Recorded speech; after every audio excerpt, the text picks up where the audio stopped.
अजीजों, आज का जो हमारा विषय है वो ये है कि प्रभु के द्वारा अभिषेक होना कितना ज्यादा जरूरी है। अभिषेक हमारे ऊपर होना कितना जरूरी है। जो हम दाऊद को हम एग्जाम्पल में उसके बारे में हम सीखेंगे। दाऊद को खुदा ने बहुत इज्जत मान दिया। इज्जत, मोहब्बत, तारीफ, इज्जत, मोहब्बत, तारीफ और दुआ मांगी नहीं जाती है, कमाई जाती है। आज अपने अपने ऊपर गौर करनी है, क्या मेरी इज्जत है। प्रभु के द्वारा अभिषेक हमारे ऊपर होना कितना जरूरी है वो हम देखेंगे। आज देखो अपने आप को, इज्जत, मोहब्बत, तारीफ और दुआ मांगी नहीं जाती, कमाई जाती है। आज अपने अपने ऊपर गौर करो, क्या आपकी कोई इज्जत करता है? क्या आपकी कोई तारीफ करता है? क्या आपसे कोई मोहब्बत करता है? अगर नहीं करता तो फिर अपने आप के ऊपर गौर करो, क्यों नहीं करता।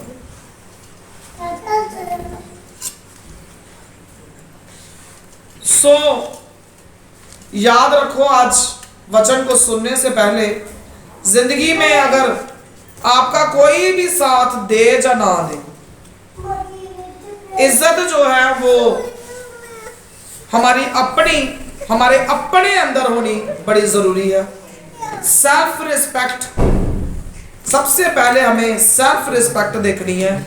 अपने आप की हमें इज्जत करनी है। पहले तो खुद अपने आप की इज्जत करो तो दूसरे लोग भी आपकी इज्जत करेंगे। जिंदगी में आपका कोई भी अगर साथ दे जा ना दे, आपने खुद आगे बढ़ना है। क्या करना है? खुद आगे। क्यों बढ़ना है? कोई बताएगा? इसलिए बढ़ना है क्योंकि हमारा साथी जो है, सबसे बड़ा साथी, आपकी परछाई कभी आपका साथ छोड़ दिया? नहीं ना। हमारा जो सबसे बड़ा साथी है, हमारा कोई अगर हम सफर है तो वो हम खुद है। उसके बाद हमारा परमेश्वर है। महात्मा गांधी की जो फोटो है, क्या नोट्स पर लगी होती है आज भी? बोलो, लगी होती कि नहीं? क्यों लगी होती? महात्मा गांधी ने एक चीज हर इंसान के लिए बोली, हर इंसान के लिए बोली कि आप अपना काम आप करो, अपना काम आप करो। हमारे प्रधानमंत्री मोदी, उन्होंने नोटबंदी करी, बहुत बड़ा डिसीजन था जो उन्होंने लिया, उससे पहले नहीं किसी ने लिया। करेंसी को उन्होंने क्या किया? चेंज कर दिया। क्या ये छोटी बात थी? बहुत बड़ी बात थी। मगर आज तक महात्मा गांधी की नोट के ऊपर जो फोटो है, क्या किसी ने चेंज की? पता क्यों नहीं की? कोई हुआ ही नहीं उसके बराबर। उसके विचार जो थे बहुत ही अच्छे थे, चाहे कितनी भी बड़ी पोस्ट पर थे वो, मगर एक गरीब बनकर उन्होंने अपना जीवन गुजारा। महात्मा गांधी जो थे, उनके अंदर कोई अहंकार, कोई घमंड ऐसा नहीं था। घमंड जो है इंसान की सबसे बड़ी बर्बादी का कारण है, सबसे बड़ी। अगर आप बर्बाद होना चाहते हो तो अपने अंदर घमंड पैदा करो। अगर आप आबाद होना चाहते हो तो अपने परमेश्वर का अभिषेक जो है वो हासिल करो। आज हम देखेंगे कि जो दाऊद था वो कितना अभिषिक्त था। अभिषेक का मतलब क्या है? द मीनिंग ऑफ अभिषेक। अभिषेक का मतलब है मसा, खुदा की ताकत भी बोल सकते हैं। दाऊद का मतलब क्या है? David. David, meaning of David, English में डेविड, हिंदी में दाऊद। बीलव्ड, इंग्लिश में बीलव्ड। देन हिंदी में प्यार से भरा हुआ, बहुत प्यारा, परम प्रिय। वाकई परमेश्वर बहुत ही ज्यादा दाऊद से मोहब्बत करते थे। मगर पता क्यों करते थे? दाऊद भी परमेश्वर से बहुत ही ज्यादा मोहब्बत करते थे। इसलिए जो रिश्ता है जो दाऊद और परमेश्वर के बीच में था, सब समझो वो क्यों कायम था, क्यों इतना गहरा था? इसलिए था क्योंकि दोनों ही एक दूसरे से मोहब्बत करते थे। कभी भी किसी रिश्ते को एक तरफ से निभाया नहीं जा सकता। अगर हम चाहते हैं कि हम अपने रिश्तों को इज्जत का नाम दे, मोहब्बत का नाम दे, तो रिश्ते जो हैं दोनों तरफ से मजबूत होते हैं, एक तरफ से कभी मजबूत नहीं होते। जो दाऊद और परमेश्वर का रिश्ता था बहुत ही गहरा रिश्ता था। जब दाऊद से गुनाह हुआ फिर भी उसने प्रभु के आगे रोना, कल्पना, विलाप करना छोड़ा नहीं उसने। फिर भी उसने अपने प्रभु से माफी मांगता रहता था और अपने प्रभु के आगे रोता रहता था, और लिखा है कि प्रभु ने उसको माफ कर दिया। सो आज हम देखेंगे कि जो इन दोनों का रिलेशन था, रिश्ता था, कितना गहरा था कि परमेश्वर ने कितना अभिषेक जो था वो दाऊद के ऊपर दिया। आपको पता है कि जो गोलियत था उसको किसने मारा था? दाऊद ने। एक ही स्टोन से उसने उसको मार गिराया, एक स्टोन से। जो गोलियत था उसको बड़ा घमंड था कि मैं इतना ऊंचा लंबा हूं, मैं बड़ा ताकतवर हूं, ये मुझे क्या मारेगा। उसको देखकर उसने बोला, क्या इसने किसी कुत्ते को मारना है जो मेरी तरफ मुझे मारने के लिए बढ़ रहा है? वाकई का बात सही है। एक बंदा छोटी हाइट और एक बंदा उसके आगे पूरा पहलवान, तो वो ऐसा बोलेगा ही बोलेगा, नेचुरल है। मगर जिसके ऊपर परमेश्वर का अभिषेक होगा वो सब कुछ कर सकता है, अपनी ताकत से नहीं, अपने परमेश्वर की ताकत से। आज आपने ध्यान से खुदा के कलाम को अब सुनना है, समझना है, और अभिषेक को पाने की दौड़ में आपने लग जाना है। सो इसकी हम 5 पॉइंट हम देखेंगे।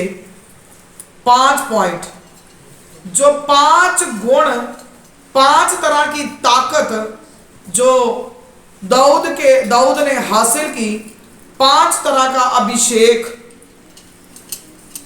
वो हम देखेंगे कि अभिषेक के द्वारा दाऊद ने क्या क्या हासिल किया। इसके मैं 5 पॉइंट आपके साथ शेयर करूंगी।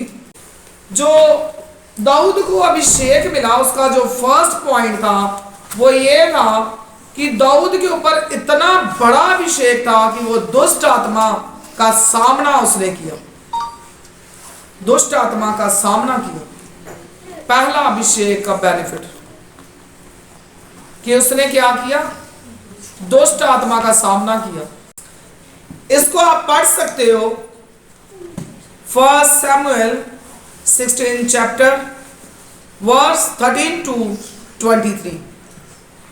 पहला सामुएल 16 अध्याय 13 वचन से 23 वचन तक आप घर जाकर इसको अच्छे से आप पढ़ लेना, आपको सारी स्टोरी इसमें मिल जाएगी, आप अच्छे से समझ जाओगे।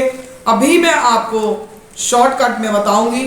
पहला सामुएल 16 अध्याय उसका 13 से 23 वचन। दुष्ट आत्मा का सामना किया। यहोवा का आत्मा जब शाऊल में से उठ गया, किसके ऊपर से? शाऊल में के ऊपर से जब उठ गया, और यहोवा की ओर से एक दुष्ट आत्मा उसे घबराने लगा उसके ऊपर। किसकी ओर से? यहोवा का जो आत्मा था शाऊल के ऊपर से उठ गया, और यहोवा की ओर से ही एक दुष्ट आत्मा उसके अंदर आया जिससे वो घबराता था, घबराने लगा। किस किस को समझ आ गई मेरी बात?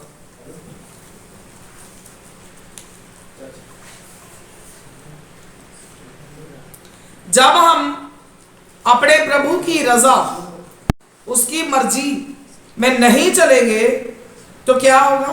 प्रभु का आत्मा क्या होगा? हमसे उठ जाएगा। यहोवा का आत्मा शाऊल से उठ गया। हमने क्या करना है? अपने प्रभु में बढ़ना है। प्रभु के कदमों में कोशिश करो, अपना जीवन गुजारो। ऊंचापन हर तरह का अपने अंदर से आप खत्म करो। जब उठ गया तो फिर उसके अंदर यहोवा ने ही दुष्ट आत्मा उसके अंदर भेज दिया, जिससे वो घबराने लगा, डरने लगा। दुष्ट आत्मा यही नहीं है कि हम कौन सा चर्च में जाकर जो हमारी बहनें खेलती हैं ऐसे बाल घुमा घुमा के। भाई तो मैंने कभी देखा नहीं कोई। बहनों से ज्यादा प्यार मोहब्बत होता दुष्ट आत्मा, भाइयों से नहीं। इतना प्यार है, मोहब्बत है बहनों से दुष्ट आत्मा को कि पता नहीं भाइयों के साथ क्यों नहीं। इससे हम समझ सकते हैं कि ड्रामेबाजी जितनी मर्जी बहनों से करा लो, एवं शैतान को बदनाम किया होता है इन्होंने। एवं दुष्ट आत्मा कईयों के अंदर तो आ ही जाता है, जो प्रभु को छोड़ देते हैं, कुछ समझते नहीं है, तो प्रभु भेजता दुष्ट आत्मा। तो कई बेचारियां एवं ही ड्रामेबाजी, कई बेचारियां एवं ही भी घर का काम ना करना पड़े, चलो चर्च में तो विश्वास हो ही जाएगा घर वालों को भी कि बहुत बड़ा भूत है इसके अंदर, काम ना क्यों इन्हों के।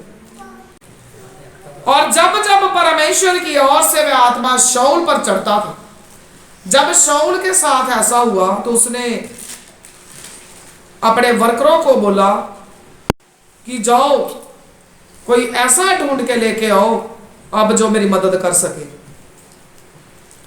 जो दाऊद था अपने पिता की भेड़ों को चराता था, और जब जब परमेश्वर की ओर से फिर वो दाऊद को बुला के ले आए, और जब जब परमेश्वर की ओर से वह आत्मा शाऊल पर आता था, कौन सा आत्मा? दुष्ट। याद रखना आप भी, अच्छे से सुन लो, और जितने भी लोग इंटरनेट पर भी मुझे सुनेंगे ध्यान से जरा सुन लो। जब आप अपने परमेश्वर में चलते चलते चलते चलते गिर जाओगे, जानबूझ के गिरोगे, जानबूझ के, कई लोग बुखार चढ़ जाए, रसौली आ गई, अंदर पथरी आ गई, कोई बीमारी आ गई, चल अपने परमेश्वर को गाली गलोच, माड़ा चंगा। जब आप अपने प्रभु के साथ ऐसे तरीके से चलोगे तो याद रखना शाऊल के ऊपर से यहोवा का आत्मा हट गया, दुष्ट आत्मा यहोवा की ओर से आया। तो आप भी याद रखना, चलते हो तो बस चलते ही जाओ, पीछे भी खाई आगे भी खाई, वो काम नहीं करना। पीछे मुड़कर नहीं देखना, आगे आगे बढ़ो, आगे आगे आगे ही बढ़ोगे तो अच्छी बात है। एवं ही ड्रामेबाजी नहीं करनी कि चर्च में हम कुछ हैं, बाहर हम कुछ हैं, ऐसे ऐसे काम ना करो। कई लोगों को हम परख नहीं सकते चर्च में, हमारी बहनों को, इवन भाइयों को भी, वाइट कपड़े पूरा है, आपके मनों को परमेश्वर जानता है तो जांचता भी है। तो फिर खुदा अपना आत्मा जो है वो हटा लेगा, दुष्ट आत्मा भेजेगा, तो फिर वो जो बाल घुमा घुमा के करती ना मेरी बहनें, वो भी करने के लायक नहीं रहेंगी। तो जब दाऊद को लाया गया वहां पर, तो जब जब उसके ऊपर आत्मा आता था ना, वो दुष्ट आत्मा, तब तब दाऊद वीणा लेकर बजाता था, और शाऊल फिर चैन पाकर अच्छा हो जाता था, और वह दुष्ट आत्मा उसमें से हट जाता था। फिर शाऊल बड़ा खुश, जैसे आप लोगों के ऊपर भी जब आता ना, फिर पहले कोई नहीं आप सुनते गिनते हो, चर्च के लिए इतना बोलते हैं कि जरूरी है आओ, जरूरी है आओ, फिर जब दुष्ट आत्मा आएगा ना, फिर आप ढूंढोगे दाऊद को, तो कई बार फिर कोई मिलता भी नहीं है। मिल जाए तो असर भी नहीं होता। तो याद रखो आप कि फिर ऐसा ना हो वीणा बजाने वाला ना कोई मिले आपको। तो दाऊद जब जब वीणा बजाता था तो क्या होता था, शाऊल को बड़ा चैन मिलता था और वह दुष्ट आत्मा फिर उसमें से हट जाता था। पहले ही चैन से रहने के लिए दुआ किया करो, बाद में बस फिर दाऊद को ढूंढोगे, वीणा बजाने वाले को ढूंढोगे कि अब दुष्ट आत्मा हमारे ऊपर से हट जाए। दुष्ट आत्मा ऐसे ऐसे काम करवाता है ना बंदे से, आपको पता भी नहीं चले। ऐसे ऐसे काम, बहुत सारे लोग जो आत्महत्या कर लेते हैं, दुष्ट आत्मा करवाता है उनसे। कई लोग अपने आप को मारते हैं, पीटते हैं, दुख देते हैं, कष्ट देते हैं, वो भी दुष्ट आत्मा करवाता है। अपने शरीर को मारने को मन करता किसी को नहीं ना, तो दुष्ट आत्मा करवाता है ये सारा कुछ। सो पहला अभिषेक का जो हासिल किया दाऊद ने, वो क्या था कि जैसी मर्जी दुष्ट आत्मा हो वो हट जाती थी, जैसी मर्जी। क्या आपके अंदर ऐसा अभिषेक है?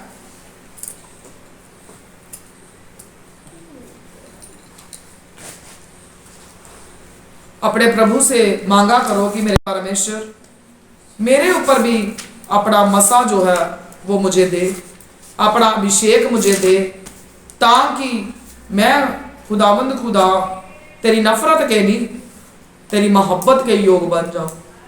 प्रभु मेरे ऊपर कृपा कर।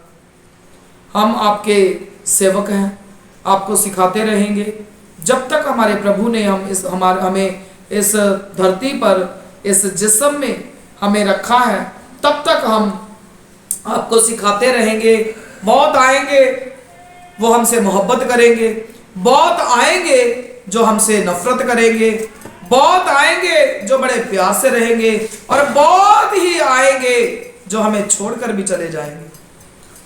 हमें इसकी परवाह नहीं है।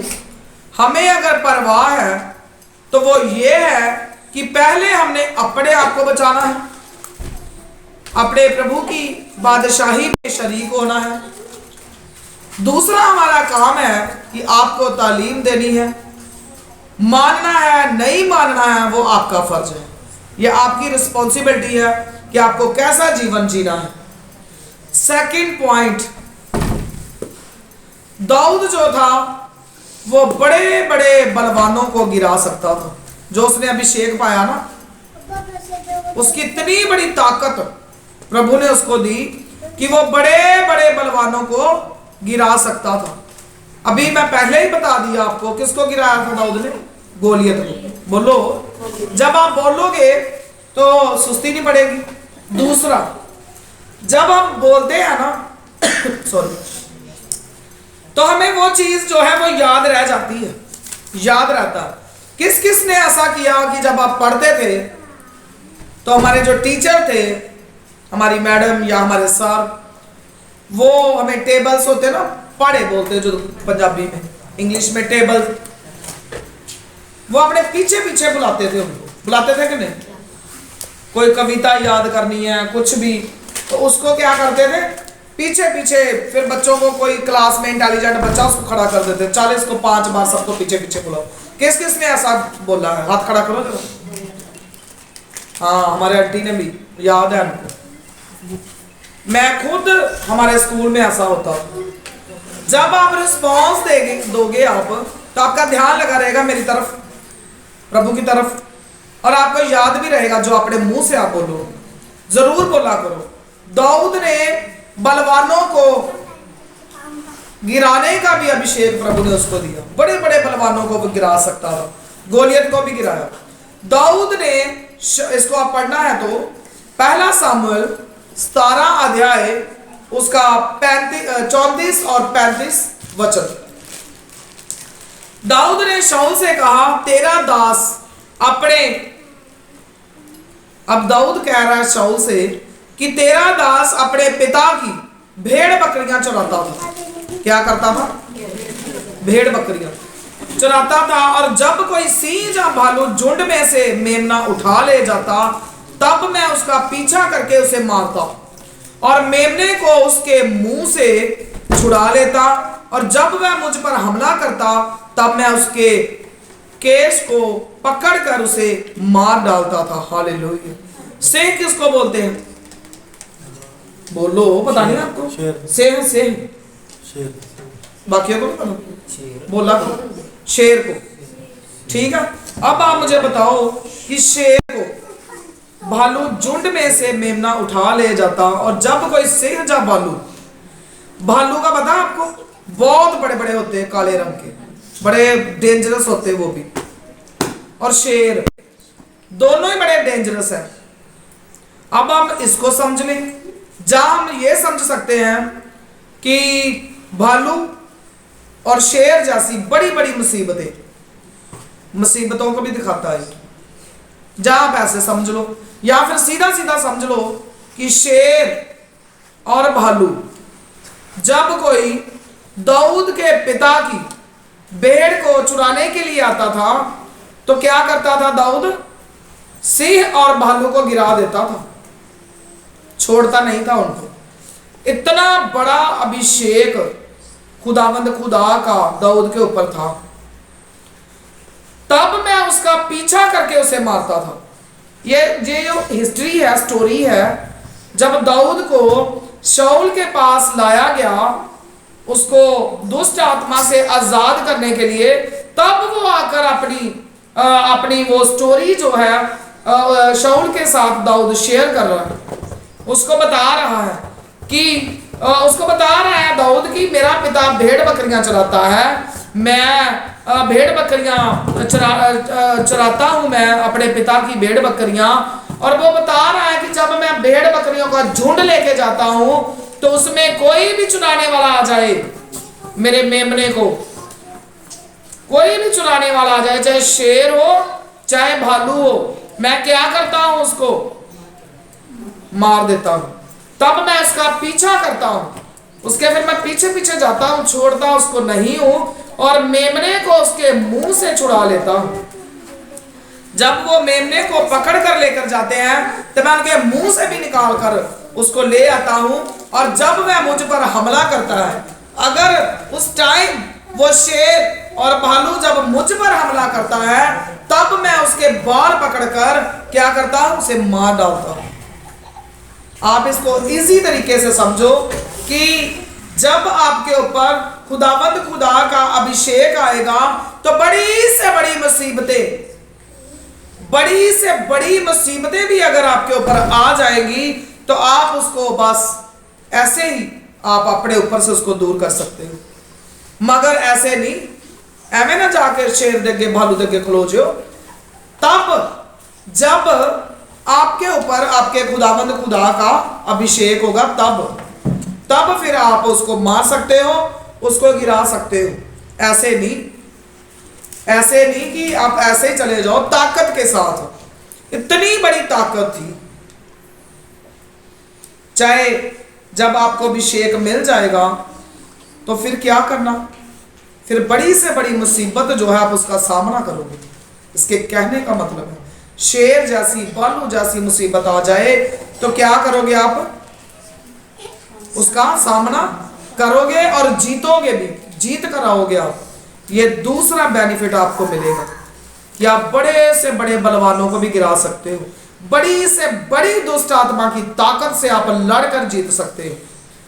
दैट थर्ड पॉइंट जो है, दुष्ट जीव जंतुओं को वो फाड़ सकते हैं जिनके ऊपर प्रभु का अभिषेक हो, मतलब शैतान को। इसको अगर आप पढ़ना चाहते हो तो सेम इसी में आपने समझना है। फोर्थ पॉइंट लिखो, इसी वर्ष में आपने इसको समझना है, इस पॉइंट को। तीसरा पॉइंट जो है, दुष्ट जीव जंतुओं को फाड़ सकते हैं, मतलब ब्रैकेट में लिख लो शैतान। ये भी ऐसे ही है, 1 शमूएल 17 का 34 और 35 वचन। फोर्थ पॉइंट की तरफ हम बढ़ेंगे। अभिषेक जब इंसान को मिल जाता है तो उसको ऊंचा उठाता है। अभिषेक इंसान को ऊंचा उठाता है। इसको पढ़ना है 1 शमूएल 17 अध्याय उसका 46 वचन। 1 शमूएल 17 चैप्टर एंड 46 वर्स। आज के दिन यहोवा तुझको मेरे हाथ में कर देगा और मैं तुझको मारूंगा और तेरा सिर तेरे धड़ से अलग करूंगा, और मैं आज के दिन पलिश्ती सेना के शव, आकाश के पक्षियों और पृथ्वी के जीव जंतुओं को दे दूंगा। तब समस्त पृथ्वी के लोग जान लेंगे कि इस्राएल में एक परमेश्वर है। हालेलुया। अब दाऊद के ऊपर इतनी बड़ी प्रभु की ताकत थी, अभिषेक था, मसा था, कि जब वो इतनी बड़ी दुष्ट आत्मा में गिर गया शाऊल, तो जब जब फिर वो वीणा बजाता था, प्रभु का अभिषेक उसके ऊपर आता था, अभिषेक के साथ वो उस दुष्ट आत्मा से लड़ता था, तो दुष्ट आत्मा वहां रुकती नहीं थी, उसी समय वहां पर से चली जाती थी। मैंने आपको पहले बताया था। अब दाऊद को खुदा ने ऊंचा उठाया। दाऊद राजा भी बना। दाऊद राजा सबको पता है। उसका बेटा सुलेमान भी राजा बना। सो अगर दाऊद को प्रभु ने ऊंचा उठाया और अभी इतना अभिषिक्त पर्सन उसको बनाया, तो मैं पहले बता चुकी हूं कि इज्जत, मोहब्बत, तारीफ मांगी नहीं जाती, प्रभु देता है। सिर्फ आपने अपने प्रभु का अभिषेक जो है उसको हासिल करना है। ये चीजें, इज्जत, मान, शानो शौकत, सब कुछ आपका परमेश्वर आपको देगा। हर तरह की बड़ी से बड़ी से बड़ी से शैतान की, दोस्त की ताकत से आप लड़ सको, ये अभिषेक आपका खुदा आपको देगा। तब देगा जब आप अपने प्रभु में आगे बढ़ोगे, लगातार आप चर्च में जाओगे, प्रभु के हुक्मों, आज्ञाकारी विधियों पर आप चलोगे, अपने प्रभु के साथ साथ चलने का वादा करोगे और अपने सेवकों की भी आप आज्ञाकारी करोगे। जितना सिखाया जाता है उसको अंश अंश करके आपने अपने जीवन में बदलते जाना, पूरा करते जाना है, अपने प्रभु के साथ साथ चलना है। तब आपका परमेश्वर आपके ऊपर ऐसा मसा देगा, ऐसा अभिषेक देगा आपको कि आप बड़ी से बड़ी दुष्ट की ताकत से आप लड़ पाओगे। हालेलुया। कई बार हमारे ऊपर इतनी बड़ी मुसीबतें आती हैं, परेशानियां, मगर आज मैं आपसे एक बात कहूंगी कि जब जब प्रभु में चलते चलते आपके ऊपर दुख आए, कष्ट आए, परेशानियां आए, तो आपको बनाना नहीं है। आपको कुछ समझ नहीं आ रहा, कुछ आगे आपको साफ दिखाई नहीं दे रहा, मैं क्या करूं, मेरे साथ ऐसा हो रहा है, मैं क्या करूं। तो जब कुछ भी समझ ना आए तो अपने आप का कंट्रोल अपने प्रभु के अर्पण कर देना है।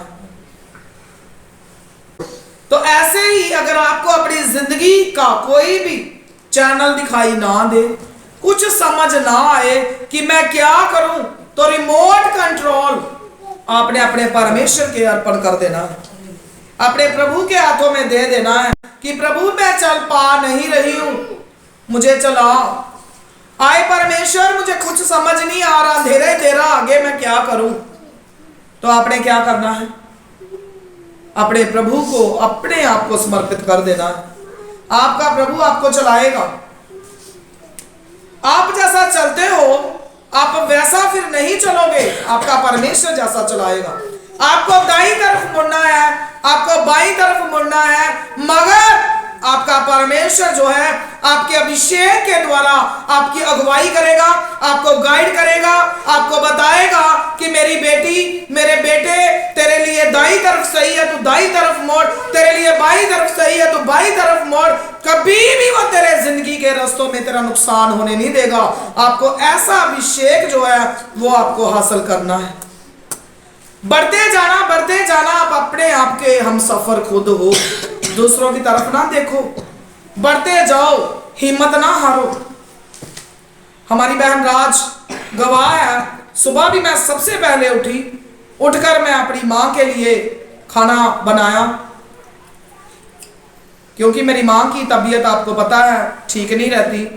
तो माँ की सेवा, माँ के कदमों में मेरे अजीजों जन्नत है। प्रभु को हम महसूस कर सकते हैं, मगर ये भी हमारे खुदा हैं, हमारे परमात्मा हैं, हमारे सब कुछ है। हमें ये जिंदगी देने वाले, जिंदगी की सांसें हमारे परमेश्वर ने हमें दी है, इसमें नो डाउट। मगर हमें जिंदगी की राहों पर चलना, जिंदगी जीना और हमारा पालन पोषण, हर चीज के हकदार असली हमारे माँ बाप हैं। तो फिर राज ने जब आवाज सुनी तो फिर राज उठकर आई कि दीदी आप छोड़ो, मैं करती हूं, आप मुझे बताओ। तो आलस, सुस्ती आपने अपने अंदर नहीं करनी है, आगे ही आगे आपने बढ़ना है। याद रखना, अगर आप इज्जत चाहते हो, शान शौकत चाहते हो, तो आपको अपना हम सफर खुद बनना होगा। अपने अंदर से आलस को खत्म करो। मेरे अंदर भी बड़ी कमियां हैं, घटियां हैं, हो जाती हैं इंसान से, मगर उसको मजबूत ना करो, खत्म करने की दौड़ में लगे रहो। जब आप रियलाइज कर लो, जब आपको पता चल जाए, अंदर से आवाज आ जाए आपके अंदर से कि तू इस जगह पर गलत है, तो क्या करना है? फिर उसी समय उस गलती को छोड़ देना है। अगर आप जिंदगी में आगे बढ़ना चाहते हो, तो जब पता लग जाए कि ये कमी है, तो उसको दूर करना शुरू कर दो। हिम्मत रखो, ताकत रखो। अगर मैं आज राज ने मुझे देखा अपनी माँ के लिए खाना बनाते हुए कि सिस्टर जी सबसे जल्दी उठ गए हैं, फिर उठ के इस काम कर रहे हैं, क्या जब राज की माँ आएगी, राज की माँ आएगी राज के पास, तो राज को भी याद आएगा कि हमारी सिस्टर ने ऐसा किया, तो हमें भी करना है। तो अगर मेरी माँ मेरे पीछे पीछे फिरी जाती कि मुझे बड़ी भूख लगी है, मैं ठीक नहीं हूं, मुझे खाना खाना है, तो इसको क्या ये सबक मिलता मेरे से? तो इसलिए हिम्मत रखो, आगे बढ़ो। जब आप आगे बढ़ते जाओगे तब आपको इज्जत मिलनी है। सो और फिफ्थ पॉइंट जो है, हमारा पांचवा जो पॉइंट है, अभिषेक हमारे जीवन में सुगंध फैलाता है। सुगंध, खुशबू क्या फैलाता है? जब आपको अभिषेक मिलेगा, आपके ऊपर प्रभु का अभिषेक होगा, तो आपके जीवन से सुगंध आएगी, सबको बदबू नहीं आएगी। जब सुगंध आती है, मान लो गुलाब के फूल की हम एग्जांपल ले लेते हैं, उसकी खुशबू किस किस को अच्छी लगती है? आपको? Very good. तो जब आपको गुलाब के फूल मिल जाए मेरी बहन, तो आपका मन करता है उसको स्मेल करने के लिए? करता है ना? बड़ी अच्छी लगती है, मतलब कि उसके नजदीक जाने को मन करता है कि नहीं? जब हमें खुशबू आती है तो हमारा उस खुशबू के नजदीक जाने को मन करता है। तो जब बदबू आती तब क्या करते हो आप? हाँ? दूर दूर, फिर दूर दूर। आप देखो अब कि क्या आपके अंदर से किसी को कभी खुशबू आई? आपके जीवनों से हर एक को खुशबू आनी चाहिए, बदबू नहीं आनी चाहिए कि लोग ऐसे अपना नोज कवर कर ले और छुप छुप कर कभी इधर को तो कभी उधर को। ऐसा जीवन ना गुजारो। खुशबू आएगी तो नजदीकियां बढ़ेंगी, बदबू आएगी तो दूरियां बढ़ेंगी। अपने अपने जीवन की तरफ आज गौर करनी है। अगर इसको पढ़ना है तो पढ़ लेना। दूसरा कुरिन्थियां लिख लिया करो डायरी पे। दूसरा कुरिन्थियां 2:15 मैं पढ़ देती हूं। क्योंकि हम परमेश्वर के निकट उद्धार पाने वालों और नाश होने वालों दोनों के लिए मसीह की सुगंध है। दोनों, दो लोग की बात हो रही। दो, पहला जिन्होंने उद्धार पाया और नाश होने वालों दोनों के लिए। क्योंकि हम परमेश्वर के निकट उद्धार पाने वालों, जिन लोगों ने उद्धार पाया है, और नाश होने वालों दोनों के लिए मसीह की सुगंध है, दोनों के लिए ही है। किसके लिए जान दी प्रभु यीशु मसीह ने? हाँ, आपके लिए भी दी है, मगर किसके लिए दी? मेन बात करो कि पापियों के लिए दी, बुरे लोगों के लिए दी, बुरे इंसानों के लिए दी। इस बात का यही मतलब है कि जिन्होंने उधार पा लिया है उनके लिए भी सुगंध है, जिन्होंने अभी पाना है उनके लिए भी सुगंध है। उनके लिए प्रभु यीशु मसीह ने अपनी जान जो है वो दी है। अगर आपको अपनी जिंदगी में वो चीजें छोड़नी पड़े जो चीजें आपके प्रभु की सुगंध को आपके अंदर से दूर कर दे, तो उसमें अफसोस ना करो। प्रभु में बढ़ो। जिस चीज से आपको लगता है कि मैं अपने प्रभु में बढ़ नहीं सकता, गिर जाऊंगा, मुझे इस जगह पर मेरा रहना सही नहीं है, तो वहां से हट जाओ। उसका कभी भी अफसोस नहीं करना आपने। सबने खुदा के अभिषेक को पाने की दौड़ में आज से ही लगना है, कल से परसों से नहीं, अभी से लगना है। अपने अंदर अपने परमेश्वर का अभिषेक मांगना है। जब आपको अपने खुदा का अभिषेक मिल जाएगा तो आप बहुत कुछ हासिल करोगे। आप हर तरह की दुष्ट आत्मा का सामना करोगे। आप बड़ी से बड़े बलवानों को, बड़ी से बड़ी मुसीबतों को, बड़े से बड़े दुष्ट आत्मा को आप गिराने वाले बन जाओगे। आप हर तरह की मुसीबतों को फाड़ डालोगे। आपको प्रभु ऊंचा उठाएगा। आपके जीवन में अगर कुछ होगा तो सुगंध ही सुगंध होगी। आपके जीवन में आपको खुद भी खुशबू आएगी, और जितने भी लोग आपके साथ मिलेंगे उनको भी खुशबू ही खुशबू आएगी। और ये खुशबू जो उन लोगों को आएगी, आपकी वजह से वो लोगों का जीवन भी बच जाएगा। हालेलुया। लास्ट में हम एक वचन और लिखेंगे, दूसरा इतिहास 30:9। तुम्हारा परमेश्वर यहोवा अनुग्रहकारी है और दयालु है, और यदि तुम उसकी ओर फिरोगे तो वह अपना मुंह तुमसे ना मोड़ेगा। हालेलुया। आए मेरे अजीजों, हम सब अपने घुटनों पर हो जाएंगे, सब हाथ उठाकर अपने अपने लिए दुआ करेंगे, क्योंकि प्रभु के कलाम में लिखा है, तुम्हारा परमेश्वर यहोवा अनुग्रहकारी है, तुम पर दया करने वाला है, वो दयालु है, वो कृपालु है, वो आपके ऊपर दया करता है। और यदि आज अभी आप उसकी तरफ मुड़ जाओगे तो वह आपका अपना मुंह आपसे नहीं मोड़ेगा, बल्कि अभी आपके ऊपर कृपा करेगा, अभी आपके ऊपर रहमत करेगा। आपका परमेश्वर आपके ऊपर रहमत करेगा। आपने अपने दिलों को अपने प्रभु के लिए खोलना है, अपना ध्यान अपने परमेश्वर की तरफ लगाना है। सबने दिल खोल कर प्रभु की तारीफ करनी है। सबके ऊपर प्रभु आज रहमत करने वाला है। आपके ऊपर खुदा कृपा करेगा। सब हम ऊंची आवाज में खुदा की तारीफ करेंगे, कहेंगे मेरे परमेश्वर मेरे ऊपर रहमत कर। आए खुदा, मैं तेरी बेटी, मैं तेरा बेटा, प्रभु मेरे ऊपर कृपा कर। तू मेरा दयालु परमेश्वर, मेरे ऊपर रहमत कर दे। हालेलुया। मैं भी तेरा अभिषेक पाना चाहता हूँ। जितने भी मेरे आजीज अपने परमेश्वर के अभिषेक को हासिल करना चाहते हैं, सब ऊंची आवाज में अपने प्रभु की तारीफ करेंगे। हालेलुया।